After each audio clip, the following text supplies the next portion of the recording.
hadirin wal hadirat ingkang tansah kula mulyakaken, para asatid, para sesepuh saha pinisepuh ingkang tansah kula hormati saha kula mulyakaken, sedaya kemawon warga RT 32 yang sangat berbahagia.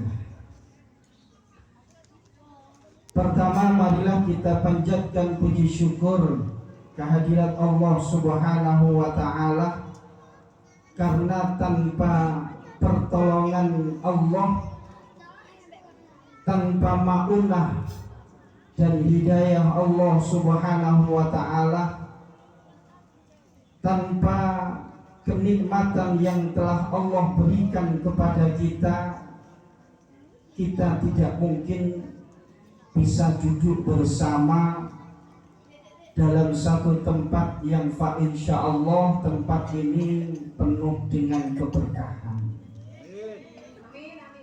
Karena itu ungkapan syukur dengan kalimat alhamdulillahirabbil alamin senantiasa keluar dari lisan kita, agar supaya menjadi sebab Allah terus memberikan kenikmatan-kenikmatan yang lainnya yang insya Allah akan banyak bermanfaat bagi kehidupan kita di dunia, lebih-lebih di akhirat.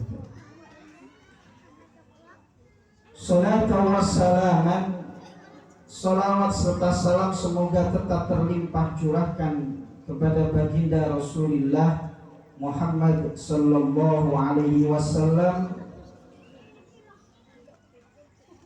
dengan untaian kalimat sallallahu ala Muhammad. Monggo san sallallahu alaihi wasallam, sallallahu ala Muhammad, sallallahu alaihi wasallam. Monggo sareng sallallahu ala Muhammad. Dirinya sallallahu alaihi wasallam, sallallahu ala Muhammad, sallallahu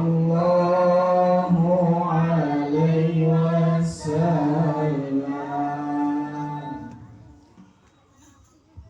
Hadirin wal hadirat rahimakumullah, untuk mengawali perjumpaan kita pada malam hari ini, masih bulan Syawal, kula atas nami pribadi mungkin saat panjenengan tepang kalian kula wonten kata-kata ataupun perilaku saya yang kurang berkenan di hati para hadirin sekalian, khususnya warga RT 32. Saya mohon maaf yang sebesar-besarnya dengan kalimat taqabbalallahu minna wa minkum, ja'alanallahu minal a'idina wal fa'izina wal maqbulin, kullu amin wa antum bi khair. Mudah-mudahan malam ini menjadi pertanda Allah memberikan ampunan kepada kita semua, baik urusannya dengan hablum minallah, terlebih dengan urusan hablum minannas. Keranten menopo hablum minannas tidak akan mendapatkan ampunan oleh Allah ketika kita belum mendapatkan maaf dari sesama. Nek kalian Gusti Allah dengan memperbanyak istighfar dan bertobat, insya Allah Allah akan memberikan ampunan. Akan tetapi ketika kita mempunyai kesalahan dengan sesama manusia, maka Allah tidak akan serta-merta memberikan ampunan dan maafnya dengan istighfar yang kita ucapkan sebelum kita mendapatkan maaf dari orang yang bersangkutan. Mulane para hadirin wal hadirat, hablum minallah niku penting, tapi hablum minan nas pun tidak kalah penting. Dalam kehidupan sosial kita sering sekali bersinggungan dengan orang lain, berinteraksi dengan sesama manusia, nopo malih kali tetangga. Di saat kita mengucapkan sesuatu yang mana kata-kata itu bisa menyakitkan hati orang lain, maka itu tidak akan mendapatkan ampunan oleh Allah sebelum kita meminta maaf. Sehingga Rasulullah SAW itu pernah ditanya, pernah menanya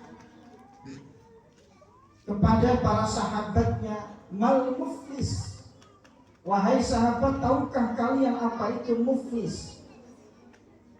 Muflis niku artinya wong sing bangkrut. Maka sahabat itu banyak menjawab, al muflis ma huwa. Muflis niku ya Rasulullah orang yang perniagaannya tidak ada untungnya. Sahabat yang lain menjawab, muflis itu ya Rasulullah orang yang berniaga atau berdagang malah modalnya itu habis. Maka Rasulullah menjawab kembali, semua yang kalian katakan itu benar, tapi bukan itu yang aku maksud.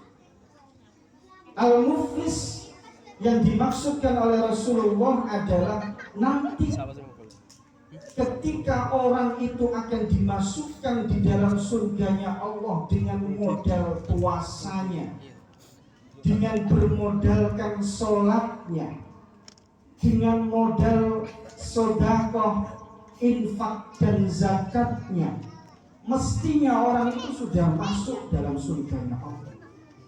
Akan tetapi tinggal satu langkah, ternyata ada banyak orang-orang yang di belakang kita itu memanggil, ya Allah, saya mohon keadilan-Mu.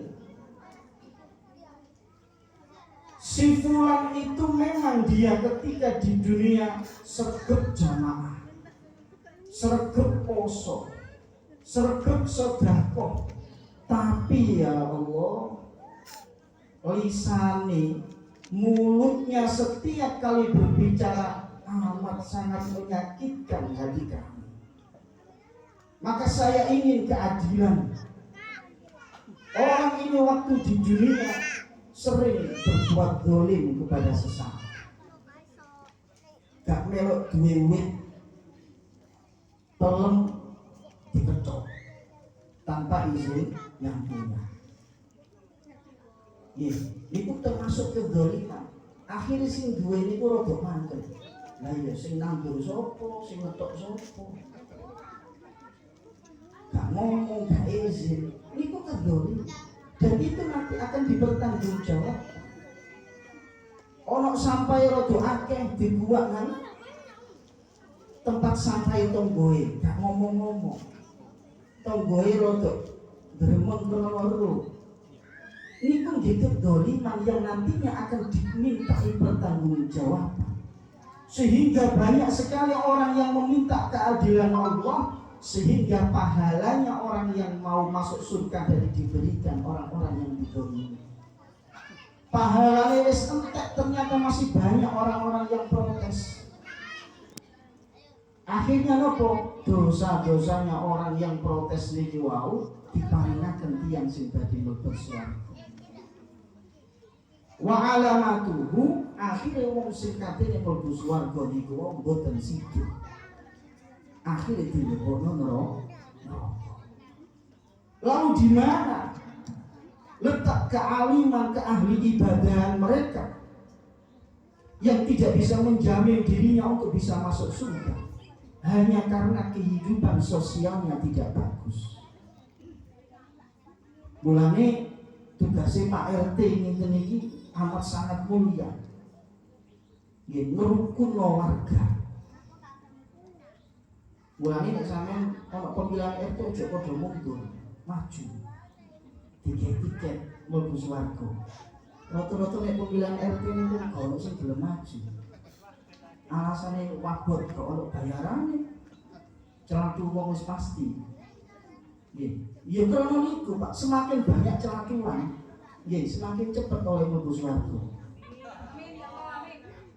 Yo, tapi ojo dicelakui Pak RT. Nggih, tempuh dipundi ngoten, kan RT kula nggih ngoten. Wayahe pemilihan RT mboten enten sing purun nyalokaken. Ya oleh bongkokan mboten napa, bongkokan nggih, gak ono. Insyaallah. Rasulullah sallallahu alaihi wasallam itu nate ditangleti kalian sahabat. Kila An-Nabi sallallahu alaihi wasallam, Rasulullah ditanya oleh salah seorang sahabat beliau,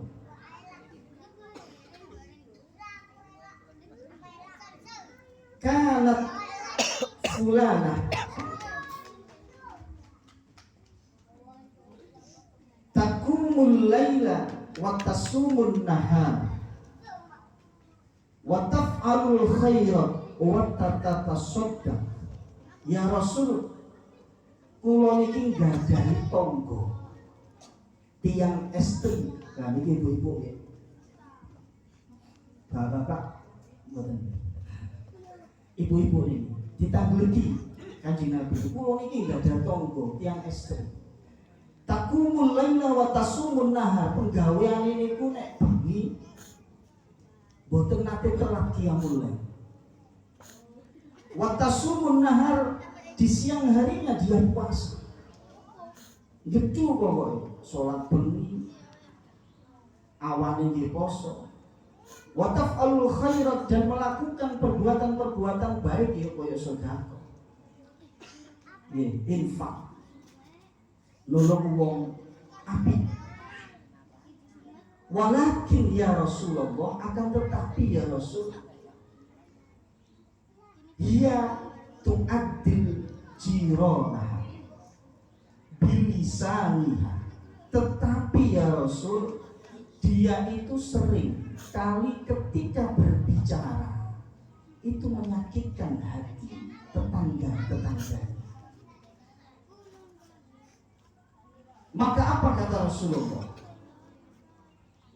La khairolah, orang perempuan seperti itu tidak ada kebaikan dalam dirinya.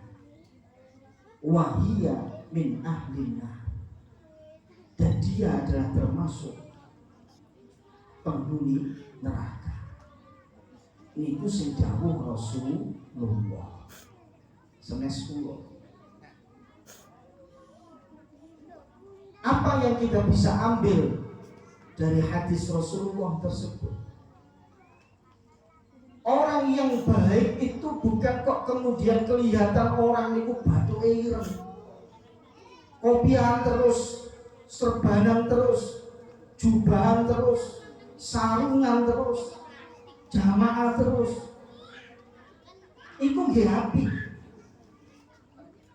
Tetapi kalau tidak bisa diimbangi dengan kebaikan ketika berinteraksi sosial dengan sesama, maka kata Rasulullah, dia bukan ahli surga. Wong nggih jelas nggih? Niki ngaji nggih, ngaji. Kalau mboten gagal. Monggo kita pahami dengan betul.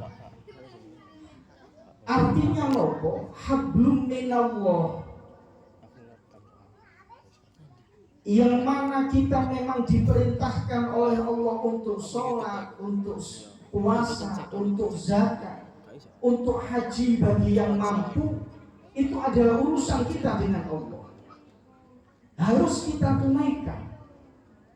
Akan tetapi hablum minan nas, hubungan kita dengan manusia itu pun harus dijaga dengan betul.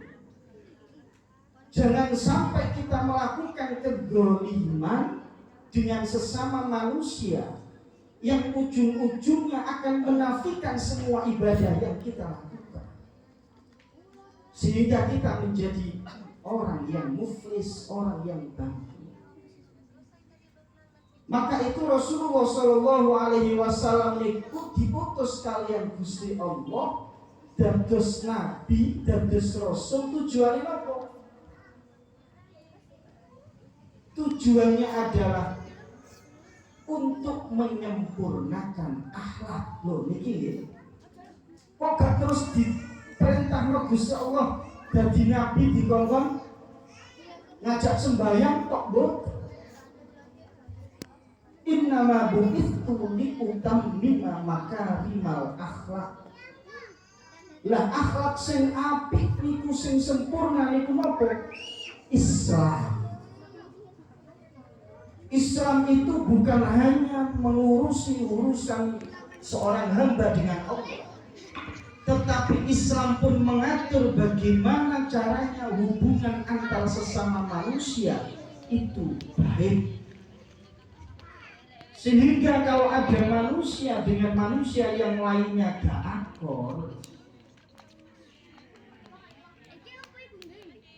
tapi sembahyangnya gedung, ya percuma. Atau sebaliknya, nang wong iku apike menghilang, ringan tangan, sosialnya luar biasa baiknya, akan tetapi hubungannya dengan Allah, wis aku gak sembahyang, aku tak sedekah, aku gak poso, aku tak infak, iki mboten saged. Jadi hablum minallah wa hablum minan nas itu sudah barang pasti. Mulane Gusti Allah niku maringi perintah seperti halnya sholat. Innas sholata tanha 'anil fahsya'i wal munkar. Orang yang kemudian mau melaksanakan perintah Allah berupa sholat, itu tujuannya agar orang tersebut menjadi orang yang baik, orang yang tidak kemudian berlaku zalim kepada sesama, orang yang kemudian bisa menjaga dirinya untuk tidak melakukan perbuatan keji dan mungkar. Nopo perbuatan keji itu? Perbuatan keji itu perbuatan yang menggolimi sesama. Nek perbuatan mungkar itu perbuatan yang hubungannya dengan Allah. Yes. Sehingga nopo orang yang kemudian kelihatannya sering sholat, sering jamaah, sering poso, tapi kok akhlaknya gak tepat, ngapunten nggih, iki padha-padha koreksi awak, termasuk kula. Karo kanca mboten apik, karo tangga sering nyatu, tapi ketoke sholat, nggih, ketoke ngaji. Berarti sholatnya itu masih dipertanyakan. Mestinya dengan sholat itu bisa membentuk pribadi seseorang itu menjadi lebih baik, tapi pada kenyataannya sholatnya tidak bisa mempengaruhi atau membentuk dirinya menjadi baik dengan sesama. maka itu masih dipertanyakan sholatnya. Setuju? Setuju. Dia harus setuju. Terlepas ternyata diri kita jauh dari itu, maka harus introspeksi. Berarti ada yang salah, bukan perintah sholatnya yang salah, tetapi sholat kita yang salah. Sholat sik kepengin di lem wong liya, budal jamaah krana niyate sik kepengin diajokno wong liya, kepengin dia nganggep alim karo tanggane. Percuma. Sehingga sholat yang dilakukan seperti itu tidak akan bisa membentuk diri kita menjadi lebih baik. Mulanya para hadirin wal hadirat, ini momen yang pas ketika kita kemarin di bulan Ramadan menjalankan ibadah puasa Ramadan, kemudian diiringi dengan qiyamul lail berupa sholat tarawih. Itu hablum minallah, membersihkan diri kita kaitannya tentang kekhilafan kita kepada Allah. Maka apa kata Rasulullah? Man shoma Ramadan imanan wa ihtisaban ghufira lahu ma taqaddama min dhanbi. Dalam riwayat yang lain, man qama ramadhana imanan wa ihtisaban ghufira lahu ma taqaddama min dhanbi. Barang siapa yang berpuasa di bulan Ramadan, qiyamul lail di bulan Ramadan berupa sholat tarawih, maka janji Allah akan diampuni dosa-dosanya yang telah lalu. Urusan kita dengan Allah selesai. Nek poso temenan. Urusan kita dengan Allah bersih, diampuni oleh Allah, itu janji Allah. Dan itu mulianya bulan Ramadan. Subhanallah. Kemudian kita masuk di bulan Syawal. Niki, memang tidak ada perintah dari Allah secara spesifik, secara khusus. Mari Ramadan terus salam-salaman jalur sepuro-sepuro, tidak ada. Maka sebagian dari saudara-saudara kita ada yang membantah, kauno dalil mari sholat terus salam-salaman jalur sepuro-sepuro keliling nyediani jajan. Tidak dicontohkan oleh Rasulullah. Iya memang, tapi itu pikiran kita. Ngapunten. Memang syariatnya orang meminta maaf itu segera. Sampai duwe kesalahan saiki, gak gelem njaluk sepuro, nang njaluk sepuro. Meniya nek enten riyo niku salah. Nggih, meniya nek enten riyo sisa karo wiji jajan. Niku salah. Karena Gusti Allah dawuh wasari'u ila maghfirah. Segeralah ketika kita punya salah untuk meminta maaf. Lah, terus niki merupakan tradisi yang ada di Indonesia, tidak ada di tempat lain. Saking pintere ulama-ulama kula panjenengan sih dijadikan momen Idul Fitri kembali kepada bersih, kembali kepada fitrah. Hablum minallah sudah kita selesaikan ketika kita melaksanakan ibadah Ramadan, maka hablum minannas ini kita sempurnakan supaya diri kita menjadi bersih. Bagaimana caranya? Saling meminta maaf kepada sesama. Paham ya? Runtutnya itu harus dipahami. Sehingga bulan Syawal ini adalah merupakan momentum kita benar-benar kita menjadi atau kembali kepada fitrah. bersih, kayaumin waladadhu ummuh, seperti bayi yang baru dilahirkan oleh ibunya. Dengan Allah sudah bersih urusannya, mendapatkan ampunan Allah. Dengan sesama pun sudah mendapatkan maaf dari sesama. Masya Allah. Karena para bapak, para ibu, kita itu namanya makhluk sosial, tidak pernah lepas dari salah. Meskipun tidak sengaja. Contoh, sampean tuku sepeda motor anyar, tidak sengaja niku ngelarak-ngelati tonggo niku saged. Modele ngono kok tuku sepeda paling kredit. Ngelarak-ngelati tonggo. Nggih, meskipun niat sampean niku nggih boten ngelarak-ngelati tonggo, cuma karena tonggone sampean niku duwe ati sing hasud, niku termasuk bagian dari dosa sampeyan yang tidak disengaja. Mulane ojo ngrasa resik awake. Sampeyan mari tuku gelang, ket mulai pergelangan tangan sampai sikut. Digawe kabeh. Ketok tonggoe, paling iku imitasi. Gak emas itu. Imitasi. Lah, gara loro tonggo. Niku nggih secara tidak langsung, secara tidak sengaja ngelarang melakukan itu. Niku nggih dosa.